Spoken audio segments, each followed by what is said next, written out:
Today I'm going to show you that you don't need fancy equipment to do calisthenics. I got these 2 steps for free. I'm going to go off the top of my head and just show you all the different drills, exercises and calisthenic skills that you can train just using these 2 steps. And I'm sure if you have a look around, you'll be able to find something you can use in the same way. So first of all, let's just go over some basic static positions. So support position. Because these are pretty high, I can nearly go into a straight body support. Now when we're in a support, we want to make sure that our hands are pushing away from us. We're opening the chest up as much as possible, the shoulders back and down. So in that position, there. Top of the support position, I can add an L-sit. So I can just bring the knees up as high as I can. So I'm trying to get the knee past the hip crease really high up. And then if I have it, I can start to open the legs up further away, with the goal being to straighten the legs all the way. And I did have a comment on a video that I wasn't pointing my toes enough and I had an ugly technique. So I'm going to try and improve on that now. So straight and pointing the toes, pointing the toes, point the toes. So far we have top support, and I'll call that top support and I'll explain bottom support in a second. We have L-sit. So bottom support, exactly the same, but down in the bottom position. So if we look at this, look, it's the bottom of the dip. My chest is facing down and my knees are tucked. If I can't hold that position, I could just go lightly with toe assist. So either 1 toe or 2 toes, but ideally be fully off. And I've got exactly that same setup as the top support, external rotation, arms into the side. I can link them 2 together, which we all know is called the dip. So all the way down to the bottom, if I get stuck, toe assist, back up to top support, back down again. But ideally, we'd be able to go between top support and bottom support with no assistance. And I could even add the L-sit in. So we do a bottom support, top support, L-sit, dip, L-sit. Now if we're new to handstands, I could start going into support position, but a handstand support position. So just holding here, trying to stack the shoulders on top of the hands, look down towards the floor. I could be on one or I could be on both. So I'm just trying to open up as much as possible, push away in a strong position. I don't want to be collapsing. And if I'm a bit more advanced with that, I can lift one leg up in the air. And if I'm more advanced and I have a freestand in, I could practice stepping off into my handstand and back down again. Now, one thing I do need to be careful of with these especially, is they're metal and they've got sharp edges. So coming back down on these could be dodgy if I don't have good control. If I'm even more advanced with the handstand, I'm working towards things like press handstand, I could go into this position, nice and wide, walk the hands in, up onto tiptoes, see if I can lift up to my handstand. So I'm practicing a partial range press position. Now going back to the L-sit positions, now if I change over to 1 step, I could actually play around with a straddle L-sit position. I can even do that if I don't have the mobility to go into the straddle L-sit on the floor, because now I can use the height. So I can dangle the legs over, I can bend the knees. I'm going to bring the hands together, which is much easier on the corner, and then I can push up to this straddle L-sit position, but it's much easier because the knees are bent.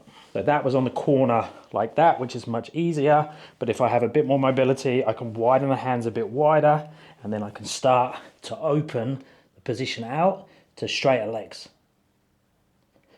And I have the safety of landing back onto there. If you've been watching my videos for a while, you know that I love the shoulder stand position. It's great for loads of different calisthenic exercises. So I'm going to externally rotate. I'm going to put my hands on both steps, bring the arms into my torso, and then step very slowly as I take the head and shoulders down in to that support position inverted. So I'm in this position. I have a really good contact between the torso and the arms. Notice the angle of the torso is like that. We don't want to be vertical. If we go vertical, add the legs to it, we're going to end up on our back over there. So we want to be nice and safe, have that good angle, straighten the legs, and it should look like that. So I'm not like this, I'm like that. So head and shoulders are counterbalancing the legs and hips being back a little bit. And then if we have that shoulder stand, whether it's the tuck position like that or the straight leg position, we can then take it round into our L-sit position. Again, whether it's tuck or L-sit, harder variation, opposite direction, back up to your shoulder stand. And then look exactly the same, but on 1, I can go into, whoops, let's see if I can climb into it, that'll be easier.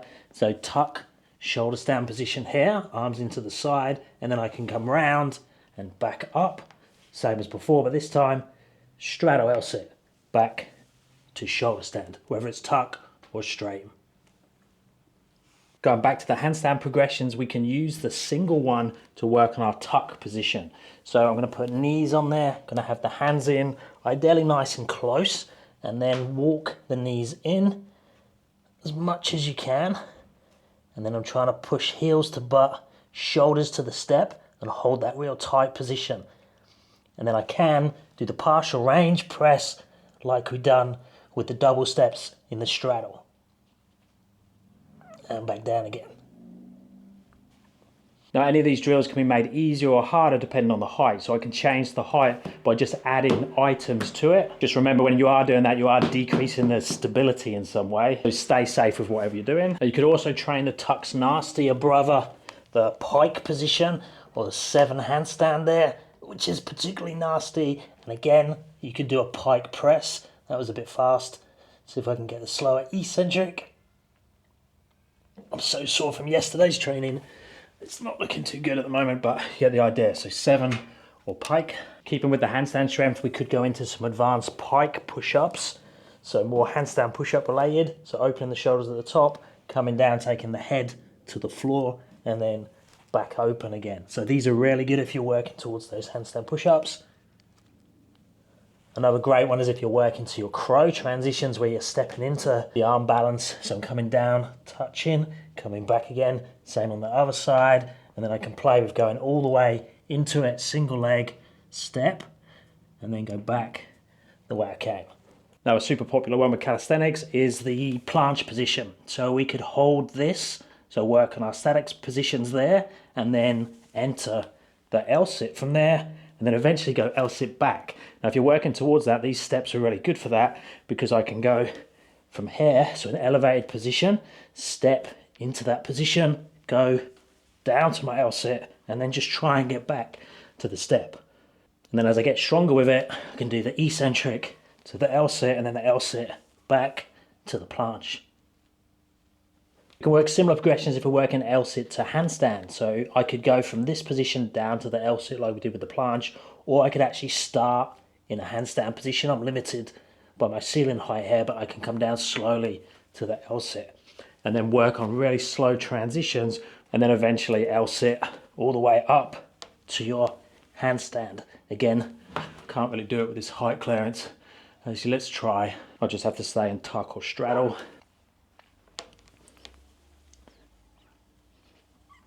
So it would look something like that. Just have to be cautious at the top, but slow eccentrics. So I'm sure I've only scratched the surface. Obviously your variations are going to depend on your skill level and the equipment that you're using. So whether it's the surface area, the height, the stability, all of those things are going to change things, but it just shows you don't need fancy stuff to work some really hard and cool skills. Let me know down in the comments if I missed anything obvious or you've got any cool ones for me to try. If you're after coaching, check out my app or my website. Links are down in the description. Thumbs up, subscribe would be appreciated, and I'll speak to you in the next one. Thanks guys.